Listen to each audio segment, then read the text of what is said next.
მაშასე აგროდაზღვის პროექტში ჩართულ ბენეფიციართა რაოდენობა არის შემცირებული, როგორც გითხარით, კიდევ ერთხელ შეგახსენებთ თემას და სტუმარი აგროდაზღვის პროექტების მენეჯერი ბატონი ლევან მაღრაძეა, რომელიც დილიდან გვიერთდება პირდაპირ ეთერში. ლევან, მოგესალმებით, ძალიან დიდი მადლობა, რომ იღებთ მონაწილეობას ჩვენს გადაცემაში. პირველ რიგში ძალიან ბევრი ანალიტიკოსი ამაზე ღიად საუბრობს და მე ხა მინდა რამდენიმე მიზეზის შესახებ უამბო მაყურებელს, ანუ რაში ხედავენ ამ შემთხვევაში მიზეზებს, თუ რატომ არის ეს შემცირებული. ერთი მხრივ არის სახელმწიფოს მხრიდან დაზღვევის თანადაფინანსების შემცირება, რომელიც 60%-მდე არის შემცირებული და ის ფაქტი, რომ ხელისუფლებამ თქვა 5 ჰექტარზე მეტი ფართობის მიწის ნაკვეთის აგროდაზღვევის სუბსიდირებაზე. ნუ სუბსიდირება გასაგებია რა საკითხიც არის და რა სენსიტიურ ხასიათსაც ატარებს. თუმცა მთლიანობაში აი საბოლოოდ შეგვიძლია თუ არა დღეს ვთქვათ, რა მოცულობით არის შემცირებული იმ ბენეფიციართა რაოდენობა, რომლებიც იყვნენ ჩართული აგროდაზღვევის პროექტში.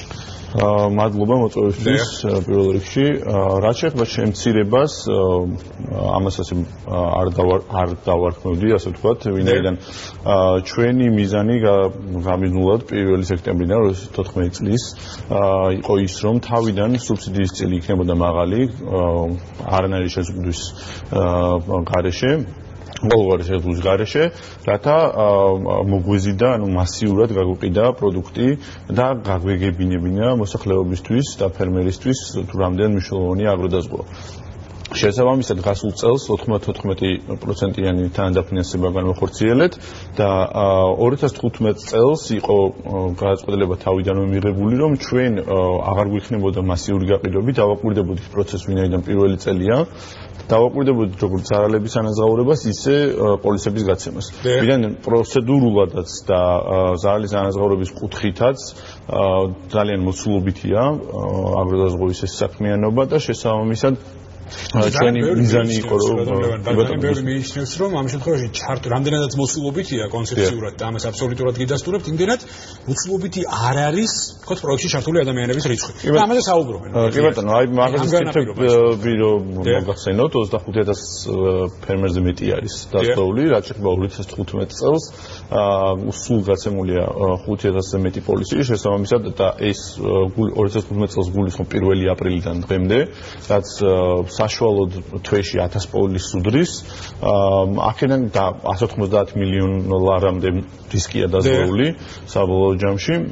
შესაბამისად თუ გადავხედავთ ზარალებსაც, რამდენად ეფექტური, ანუ გულისხმობ რას უკვე დღეს პირველადი და დადასტურებული შეფასებით არის 15 მილიონ ლარამდე ზარალი, რაც აჭარბებს პრემიას.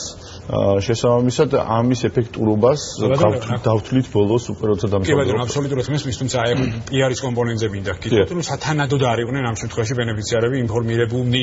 ეს კვლავინდებურად ციტირება იმ ადამიანების, რომლებიც სკეპტიკურად უყურებენ უკვე იმ მაჩვენებლებს და ეს მაჩვენებლები მათ ხელთ აქვთ ალბათ. და ყოველ შემთხვევაში საუბრობენ იმას და აი პიარის კომპონენტში რამდენად მოწოდების სიმაღლეზე იყო მთლიანად სამინისტრო და უწყება. პიარის კომპონენტსაც შეეხება ჩვენ 2015 წლის დასაწყისში დავიწყეთ სატელევიზიო რეკლამები.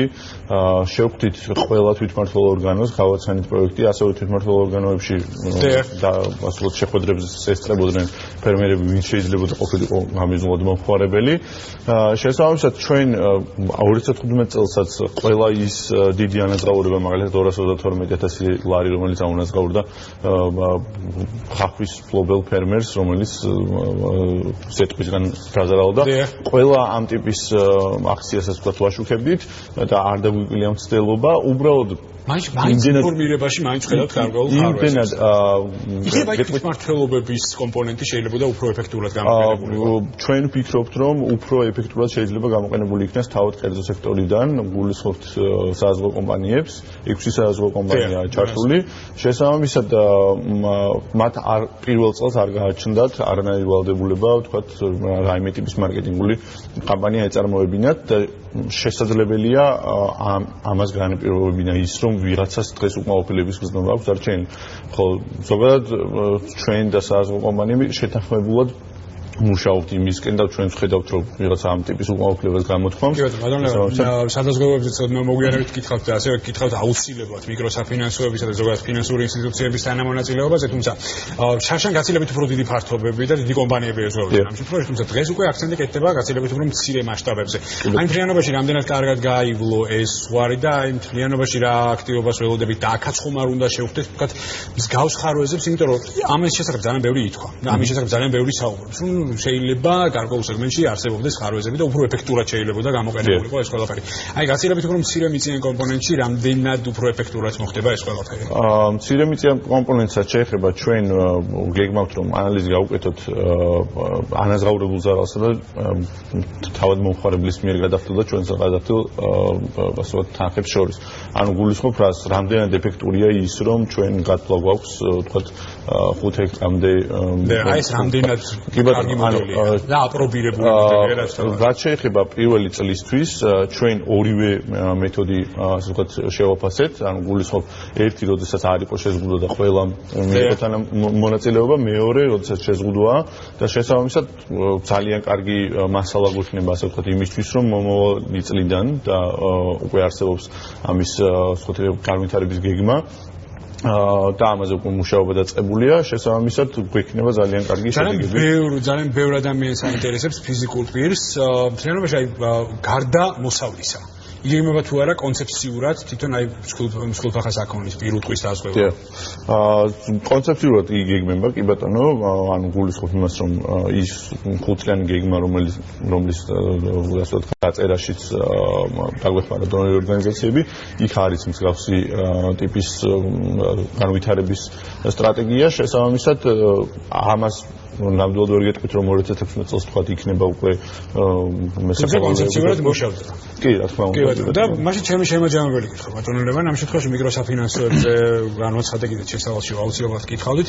იგეგმება თუ არა ამ სეგმენტის ჩართვა, ძალიან ბევრი ფიქრობს და შეიძლება ითქვას ლოგიკურადაც ფიქრობს, რომ მიკროსაფინანსოების ჩართვა მთლიანად სისტემაში გაცილებით უფრო გაამარტივებს ზოგად სურათს. ფიქრობთ თუ არა ასე და იგეგმება თუ არა მის როლს. ამას ჩვენ პირველ წელს პროექტში ამ ტიპის ვემუშავებით ხოლმე საზღვაო კომპანიებს და სადაზღვევო კომპანიები თავის მხრივ ემუშავებიან და მუშაობენ გაყიდვების კუთხით მიკროსაფინანსო ორგანიზაციებთან ერთად, მაგალითად 6 სადაზღვევო კომპანიიდან 3-ს ყავს პარტნიორად მიკროსაფინანსო ორგანიზაცია. რა თქმა უნდა, კი ბატონო, იმიტომ რომ გაყიდვები ბევრად უფრო ეფექტურია მათთან ერთად, ვინაიდან ქსელი და ურთიერთობა კლიენტთან და ჩამოყალიბებულია. კი ბატონო, ძალიან მადლობა საინტერესო საუბრისთვის. ახლა მომავალში კვლავინდებურად გელით და ეს პრობლემატური საკითხები კვლავინდებურად გავაჟღეროთ, რასაც დღეს გვიწევს საუბარი.